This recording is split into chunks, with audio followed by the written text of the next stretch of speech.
এতক্ষণ আমরা ওয়েবসাইটের নাম রেজিস্ট্রেশন করা, ডোমেইন নেম রেজিস্ট্রেশন করা দেখলাম। এখন আমরা দেখব যে হোস্টিং করা, অর্থাৎ আমরা আমাদের যে সমস্ত ডাটা বা ইনফরমেশন আমরা ওয়েবসাইটের জন্য করেছি, সেটি তো অবশ্যই আমাদের একটি সার্ভারে আপলোড করতে হবে বা সার্ভারে তুলে দিতে হবে। এটিই মূলত হোস্টিং, যেটাকে বলা বলা হয়। তো হোস্টিং করার জন্য বিভিন্ন ধরনের সার্ভার রয়েছে। তো সেই সমস্ত সার্ভারে আমাদের আপলোড করতে হবে এবং সার্ভার ভাড়া নিতে হবে। অথবা বাংলাদেশে অনেকেই রয়েছে যারা সার্ভার এরকম রিসেলার হিসেবে কাজ করে। আমরা নিজেরাও সার্ভারের রিসেলার হিসেবে কাজ করছি। তো এই সার্ভারে ভাড়া আপনাকে নিতে হবে 1 বছরের জন্য। নর্মালি ইয়ারলি 1 বছরের জন্য করা হয়।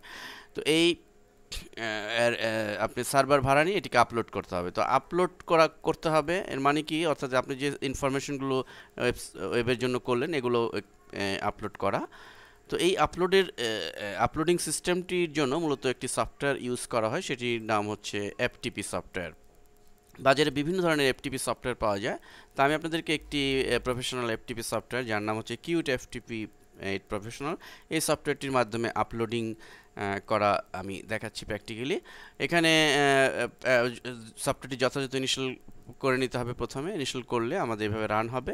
এরপর আমাদের যে কাজটি করতে হবে তা হচ্ছে আমাদের ফাইলে গিয়ে আমরা নিউ এবং এফটিপি সাইট আমাদের কানেকশন দেওয়ার জন্য এখানে লেবেল আমরা যে কোনো কিছুই দিতে পারি। মনে করি আমি এখানে আলহেরা আমার যে সাইট রয়েছে সেগুলোর যে ইনফরমেশন সেগুলো আমি আপলোড করব। তো এখানে আমি লেবেল আমি যে কোনো কিছু দিতে পারি। হোস্ট অ্যাড্রেস আমাদেরকে পুরোপুরি নাম দিতে হবে, আমার যে সাইটটির নাম alherabd.com, www সহ ইউজার নেমের পাসওয়ার্ড, এই দুটি জিনিস অত্যন্ত গুরুত্বপূর্ণ। অর্থাৎ আপনার হোস্টিং করার জন্য আপনার নির্দিষ্ট ইউজার নেম এবং যে পাসওয়ার্ডটি থাকবে সেটি এখানে যথাযথভাবে ইনপুট দিতে হবে। আদারওয়াইজ কিন্তু আপনি এখানে অ্যাক্সেস করতে পারবেন না, এফটিপি সফটওয়্যারে আপনি ঢুকতেই পারবেন না। যারা সার্ভার ভাড়া নিয়ে থাকে, লাইক আপনি যদি এরকম সার্ভার ভাড়া নিয়ে থাকেন, আপনি যদি হোস্টিং করে থাকেন, তাহলে অবশ্যই আপনি ইউজার নেম এবং পাসওয়ার্ড আপনাকে দিয়ে দেওয়া হবে। তো সেই ইউজার নেম এবং পাসওয়ার্ড দিয়ে আপনাকে ঢুকতে হবে। তো ঢুকে আপনাকে কানেক্ট যে বাটনটি আছে, কানেক্ট বাটনে ক্লিক করলে আপনি যথারীতি কানেক্ট হতে পারবেন। ইউজার নেম এবং পাসওয়ার্ড দিয়ে সঠিকভাবে দিয়ে আপনি যদি এফটিপি সফটওয়্যার ঢুকতে পারেন, তাহলে আপনি এর ইন্টারফেসটি এরকম পাবেন। এবং এই ডান দিকে যে অংশটুকু রয়েছে সেটি হচ্ছে সার্ভারের অংশ, আর বাম দিকের অংশটুকু মূলত আপনার হার্ড ড্রাইভ বা লোকাল ড্রাইভের অংশ।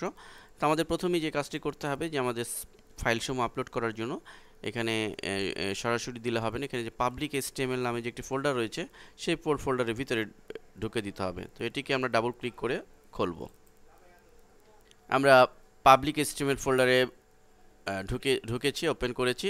এরপর আমরা আমাদের বাম দিকে আমাদের হার্ড ড্রাইভের যে ড্রাইভে বা যে ফোল্ডারে আমার ফাইলগুলো রয়েছে সেখানে আমি আমার হার্ড ড্রাইভে এই ড্রাইভের রিসোর্স ফোল্ডারে এই ফাইলগুলো রেখেছি। অতএব এখান থেকে আমি এটা সিলেক্ট করে দিব এবং এখান থেকে আমার ফাইলগুলো যে সমস্ত ফাইলগুলো, প্রথমে আমি HTML বা PHP ফাইল যেগুলো আমার এই ফাইল রয়েছে সেই সমস্ত ফাইলগুলোকে আমি প্রথমে আপলোড করব।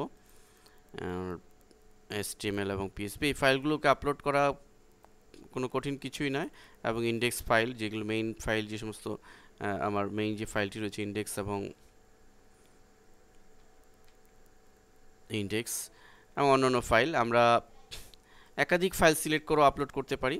আমরা জাস্ট এই ফাইলটিকে এভাবে ড্র্যাগ করে আমাদের মাউস দিয়ে ড্র্যাগ করে এনে ছেড়ে দিলে আমাদের এটি আপলোড হয়ে যাবে বা কপি হয়ে যাবে, অথবা এন্টার দিয়ে কিবোর্ডে এন্টার চাপলেও এটি আপলোড হয়ে যাবে। আমরা এভাবে শিফট চেপে একাধিক ফাইলকে সিলেক্ট করে আপলোড করতে পারি। একটু সময় লাগবে, এভাবে আপলোড একটু সময় নেবে এবং প্রসেস দেখাবে আপলোড করার।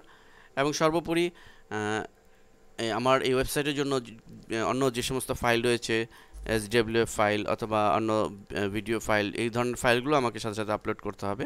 আর ইমেজগুলো আপলোডের সিস্টেম হলো যে আমরা ডান দিকে একটা ফোল্ডার বানিয়ে নেব। যেমন আমি ইমেজ নামে একটি ফোল্ডার ক্রিয়েট করেছি, আমরা এখানে ইমেজে ফোল্ডার বানানোর অপশনও পাবো, নিউ ফোল্ডার। এবং এই ইমেজ ফোল্ডারে ডাবল ক্লিক করে ওপেন করব।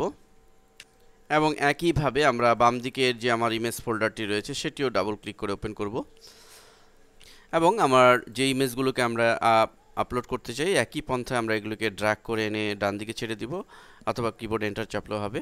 আমরা ইমেজ যেহেতু ছোট ছোট ফাইল, আমরা শিফট চেপে একাধিক ফাইলকে আমরা এভাবে সিলেক্ট করে আমরা ড্র্যাগ করে এনে আপলোড করে দিতে পারবো। জাস্ট এই হচ্ছে আপলোডিং সিস্টেম। বা হোস্টিং করা। আমরা এখন যদি ওয়েবসাইটে ভিজিট করি, নির্দিষ্ট ওয়েবসাইটে, আমরা আমাদের আপলোড করার পরের লাস্ট আপডেট জিনিসটি আমরা দেখব, যেগুলো আমরা আপলোড করেছি সেই জিনিসই আমরা দেখব। ধন্যবাদ সবাইকে।